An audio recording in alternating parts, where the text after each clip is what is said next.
ఈ సరూర్ నగర్ గడ్డ మీద తెలంగాణ జనజాతర నిర్వహించి రాబోయే పార్లమెంటు ఎన్నికల్లో చేవెళ్ళ పార్లమెంటు నియోజకవర్గం నుంచి డాక్టర్ రంజిత్ రెడ్డి గారిని, ఇబ్రాహీంపట్నం నియోజకవర్గం నుంచి చామల కిరణ్ కుమార్ రెడ్డి గారిని, మల్కాజ్గిరి పార్లమెంటు నియోజకవర్గం నుంచి పట్నం సునీత మహేందర్ రెడ్డి గారిని ఈ ఎన్నికల బరిలో శ్రీమతి సోనియా గాంధీ గారు, శ్రీ మల్లికార్జున్ ఖర్గే గారు, శ్రీ రాహుల్ గాంధీ గారు ఎన్నికల బరిలో దించుతే ఈరోజు వారిని గెలిపించడానికి మన అభిమాన నాయకుడు కన్యాకుమారి నుంచి కశ్మీర్ వరకు 150 రోజులు 4000 కిలోమీటర్లు మండు టెండల్లో మంచు కొండల్లో పాదయాత్ర చేసి తండాలలో గూడాలలో మారుమూల పల్లెల్లో దళితులను, గిరిజనులను, ఆదివాసీలను, బలహీన వర్గాలను, మహిళలను, మైనారిటీలను, విద్యార్థులను, నిరుద్యోగ యువకులను ఉద్యోగాల కోసం, ఉపాధి కోసం జీవన్మరణ సమస్యగా బాధపడుతున్న ప్రతి తాడిత పీడిత జనాలను కలుస్తూ ఈ దేశంలో సమూలమైన మార్పు తీసుకొచ్చి పేద ప్రజలకే తన జీవితాన్ని అంకితం చేసిన మన నాయకుడు రాహుల్ గాంధీ గారు ఈరోజు ఈ సరూర్ నగర్ గడ్డ మీద నుంచి తెలంగాణ సమాజానికి పిలుపు ఇవ్వబోతున్నాడు. తెలంగాణ రాష్ట్రంలో ఉన్న 17 పార్లమెంటు నియోజకవర్గాలలో కనీసం 14 పార్లమెంటు నియోజకవర్గాలను గెలిపించడం ద్వారా ఇండియా కూటమిని దేశంలో ప్రభుత్వాన్ని ఏర్పాటు చేయడానికి వారు కష్టపడుతున్నారు. తెలంగాణ తరఫున వారికి సగర్వంగా వారిని సాదరంగా ఆహ్వానిస్తున్న రాహుల్ గాంధీ గారి కోసం మీరందరూ పెద్ద ఎత్తున చప్పట్లు కొట్టి వారికి స్వాగతం పలకాల్సిందిగా కోరుకుంటున్నా. మిత్రులారా, ఇప్పటి వరకు 17 సార్లు పార్లమెంటు ఎన్నికలు జరిగినాయి. వివిధ సందర్భాలలో వివిధ అంశాల ప్రాతిపదికన ఆనాడు ఎన్నికలు జరిగినాయి. ఒకసారి సంక్షేమం కావచ్చు, ఇంకొకసారి అభివృద్ధి కావచ్చు, ఇంకొకసారి దేశ భద్రత కావచ్చు.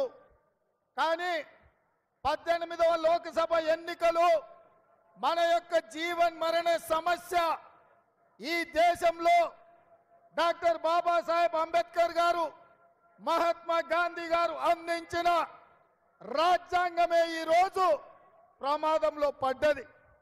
ఇవాళ రాజ్యాంగం ద్వారా దళితులకు, గిరిజనులకు, ఆదివాసీలకు, బలహీన వర్గాలకు, మైనారిటీలకు ఏ హక్కులు కాంగ్రెస్ పార్టీ ఇచ్చిందో, వాళ్లకు అసైన్మెంట్ పట్టాల ద్వారా భూములు ఇచ్చిందో, ఆదివాసీ పోడు పట్టాల ద్వారా ఆదివాసులకు భూములు ఇచ్చిండ్రో, రిజర్వేషన్ల ద్వారా నిరుద్యోగ యువకులకు ఉద్యోగ ఉపాధి అవకాశాలు కల్పించిండ్రో, ఇవాళ వాటన్నిటిని రద్దు చేసి ఈ దేశం మీద, ఈ సమాజం మీద, ఈ రాజ్యాంగం మీద, ఈ రిజర్వేషన్ల మీద నరేంద్ర మోడీ, అమిత్ షా దాడి చెయ్యాలని ఇవాళ కంకణ బద్దులై బయలుదేరిను.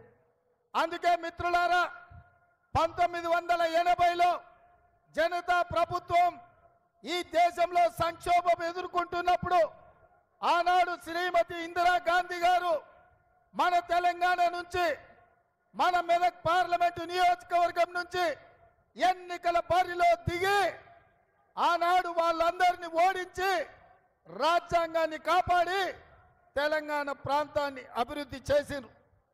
ఆనాడు తుపాకీ తూటాలకు ఇందిరాగాంధీ గారు బలైనప్పుడు వారి ఆఖరి శ్వాస, చివరి రక్తపట్టు ఈ దేశ పేదల కోసం అంకితం చేసినప్పుడు శ్రీమతి ఇందిరాగాంధీ గారు మన ప్రాంతం, మన గడ్డ, మన తెలంగాణ నుంచే ప్రాతినిధ్యం వహించారు.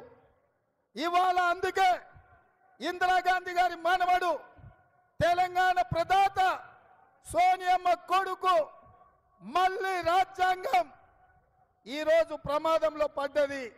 అందుకే రాజ్యాంగాన్ని కాపాడడానికి, రిజర్వేషన్లను రక్షించడానికి వారు మళ్ళీ తెలంగాణ గడ్డ మీద నుంచే నరేంద్ర మోడీ అమిత్ షాలపై యుద్ధం ప్రకటించిండు.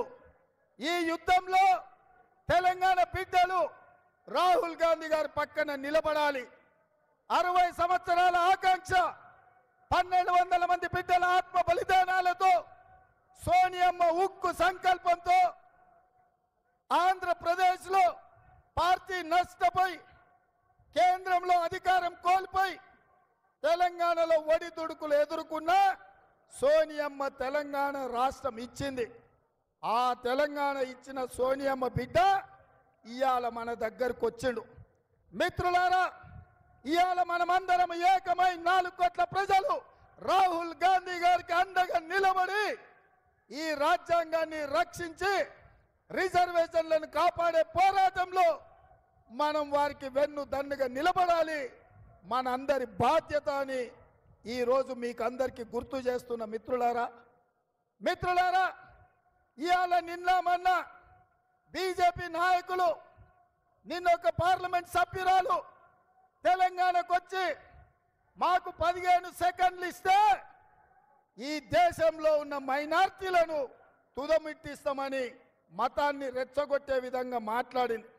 నేను అడుగుతున్న తెలంగాణ సమాజాన్ని, పౌర హక్కులను, పౌర సమాజం, ప్రజల యొక్క హక్కుల కోసం కొట్లాడే వాళ్ళు, మాట్లాడే వాళ్ళు జాగ్రత్తతో ఆలోచన చేయాలి. ఈ హైదరాబాద్ రాష్ట్రం 2004 నుంచి 2014లో డాక్టర్ మన్మోహన్ సింగ్ గారి నాయకత్వంలో ఈ హైదరాబాద్ నగరానికి ఔటర్ రింగ్ రోడ్డు, అంతర్జాతీయ ఎయిర్పోర్ట్, ఐటీ కంపెనీలు, ఫార్మా కంపెనీలు, మెట్రో రైలు, కృష్ణా జలాలు, గోదావరి జలాలు ఈ ప్రాంతానికి తరలించి హైదరాబాద్ నగరంలో శాంతి భద్రతలను కాపాడినరు కాబట్టే, మత సామరస్యాన్ని పెంచి పెంపొందించారు కాబట్టే తెలంగాణ రాష్ట్రానికి వేలాది కోట్ల రూపాయల పెట్టుబడులు వచ్చినాయి. లక్షలాది ఉద్యోగాలు తెలంగాణ నిరుద్యోగ యువకులకు వచ్చినాయి. నేను ఇవాళ అడుగుతున్నా, ఈ జంట నగరాలలో ఉండే ప్రజల్ని, చేవెళ్ళ, హైదరాబాద్, సికింద్రాబాద్, మల్కాజ్గిరి ప్రాంతంలో ఉన్న ఓటర్లను ఈ హైదరాబాద్ నగరంలో మళ్ళీ బీజేపీ వాళ్ళు అనుకున్నట్టు మత చిచ్చు రేపి, మత కల్లాలు వాళ్ళు వచ్చి శాంతి భద్రతలు దెబ్బతింటే మనకు పెట్టుబడులు వస్తాయా? మన ఉద్యోగ ఉపాధి అవకాశాలు ఉంటాయా? ఈ పరిస్థితుల్లో మతాన్ని రెచ్చగొట్టి రాజకీయ లబ్ధి పొందాలని, ఎన్నికల్లో గెలవాలని, ఈ దేశాన్ని దోసుకోవాలని బీజేపీ చేస్తున్న ప్రయత్నాన్ని తిప్పికొట్టాల్సిన బాధ్యత ప్రతి ఒక్క తెలంగాణ బిడ్డ మీద ఉన్నది. ఇవాళ ఈ హైదరాబాద్ నగరంలో చదువుకున్న వాళ్ళని, డాక్టర్లను, లాయర్లను, ఇంజనీర్లను, ఐఏఎస్లను, ఐపీఎస్లను, విద్యార్థులను, నిరుద్యోగ యువకులను ఆలోచన చెయ్యండి అని నేను విజ్ఞప్తి చేస్తున్నా. హైదరాబాదు నగరం ప్రశాంతంగా ఉంది. మత సామరస్యం కాపాడినాం. ఈ నగరాన్ని అభివృద్ధి చేసినాం. ఈ నగరానికి వేల కోట్ల రూపాయల పెట్టుబడులు తెచ్చినాం. వందలాది పరిశ్రమలు తెచ్చినాం. ఐటీ కంపెనీలను తెచ్చినాం. ఫార్మా కంపెనీలను తెచ్చినాం. కాబట్టే ఇవాళ విశ్వ నగరంగా ఈ హైదరాబాదు నగరం అభివృద్ధి చెందింది. ఇవాళ ఈ విశ్వ నగరంలో బీజేపీ వాళ్ళు విషం జిమ్ముతున్నారు. ఇవాళ బీజేపీ వాళ్ళ ఆలోచన ఒక్కటే, మత చిచ్చు పెట్టాలి, మతాల మధ్య విభజన చెయ్యాలి, ఎన్నికల లబ్ధి పొందాలి. ఇది తప్ప ఇంకొక ఆలోచన లేదు. ఈడికొచ్చిన మా సోదరులను నేను అడుగుతున్నా, శ్రీరామనవమి మనం చేయలేదా? హనుమాన్ జయంతి మనం చేయలేదా? మన తాతలు ముత్తాతలు పోచమ్మ, ఎల్లమ్మ, మైసమ్మ పూజలు చేయలేదా? కోడిని కొయ్యలేదా? కళ్ళు పొయ్యలేదా? మనకా వీళ్ళు హిందుత్వం గురించి నేర్పేది? ఇవాళ కేవలం అక్షింతల పేరు మీద రాముడి వారి ప్రతిష్ట జరగక ముందే 15 రోజుల ముందుగానే గ్రామాలకు, పట్టణాలకు అక్షింతల పేరు మీద పంపించి ఓట్ల బిచ్చం ఎత్తుకునే ప్రయత్నం చేస్తున్నారు బీజేపీలు. అందుకే నేను ఒక మాట చెప్పదలుచుకున్నా ఈ వేదిక మీద నుండి, దేవుడు గుడిలో ఉండాలి, భక్తి గుండెల్లో ఉండాలి. ఇవాళ నా హిందువులకు, నా ముస్లిం సోదరులకు నేను విజ్ఞప్తి చేయదలుచుకున్నా, ఇవాళ ఈ రాష్ట్రంలో బీజేపీ పెట్టబోయే మత చిచ్చు ఉచ్చులో పడొద్దు. మనందరం సోదరులం, మనందరం మన రాష్ట్రాన్ని కాపాడుకుందాం. మన రాష్ట్రంలో శాంతి భద్రతలను రక్షించుకునే బాధ్యత మనది. ఇవాళ రెచ్చగొట్టే ప్రకటనలు చేసిన పార్లమెంటు సభ్యురాలి మీద తక్షణమే ఎన్నికల అధికారులు క్రిమినల్ కేసులు పెట్టాలి, అరెస్టు చేయాలి. మతాన్ని అడ్డం పెట్టుకొని ఎన్నికల్లో ఓట్లు అడిగి ప్రజల్ని రెచ్చగొట్టడం తీవ్రమైన నేరం. ఇవాళ ఈ హైదరాబాద్ ఈ తెలంగాణ గడ్డ మీదనే అమిత్ షా గారు ఉన్నారు. రేపు నరేంద్ర మోడీ గారు రాబోతున్నారు. నేను అడుగుతున్న అమిత్ షా నరేంద్ర మోడీని, మీ పార్లమెంట్ సభ్యురాలు, మీ పార్టీ నాయకురాలు 15 సెకండ్ల సమయం ఇస్తే ఈ దేశంలో కోట్లాది మంది ప్రజల్ని అంతు చూస్తామన్నారు. మీరు సమర్థిస్తున్నారా? మీరు శిక్షిస్తారా? ఒకవేళ మీరు సమర్థించకపోతే తక్షణమే మీ పార్టీ నుంచి బహిష్కరించండి. ఇవాళ కాంగ్రెస్ పార్టీ చెబుతుంది, దేవుడు గుడిలో ఉండాలి, భక్తి గుండెల్లో ఉండాలి. పోలింగ్ బూత్ లో బీజేపీలు బిచ్చమెత్తుకున్నట్లు ఓట్లు కొల్లగొట్టాలని ఏదైతే ఆలోచన చేస్తుండ్రో ఇది దుర్మార్గమైన ఆలోచన.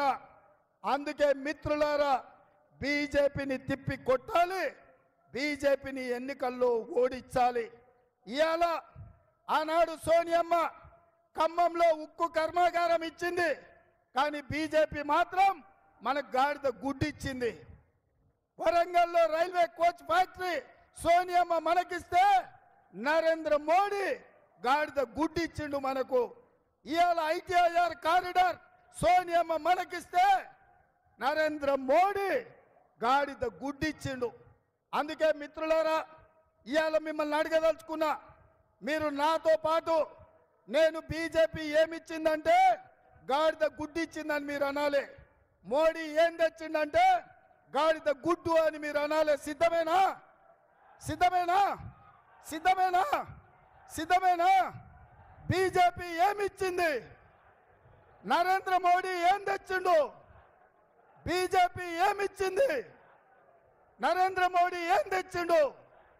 మరి మిత్రులారా, గాడిద గుడ్డిచ్చిన బీజేపీకి కర్రు గాల్చి వాత పెట్టాల్సిన బాధ్యత మన అందరి మీద ఉన్నది. మన నగరాన్ని కాపాడుకొని, మత సామరస్యాన్ని కాపాడుకొని, ఈ నగరంలో పెట్టుబడులు తెచ్చి ఈ నగరాన్ని విశ్వ నగరంగా చేసే బాధ్యత కాంగ్రెస్ పార్టీ తీసుకుంటుంది. ఇవాళ బీజేపీకి ఓటేస్తే రాజ్యాంగాన్ని మార్చడానికి ఓటేసినట్టే, బీజేపీకి ఓటేస్తే ఎస్సీ ఎస్టీ బీసీ రిజర్వేషన్లను రద్దు చేసినట్టే.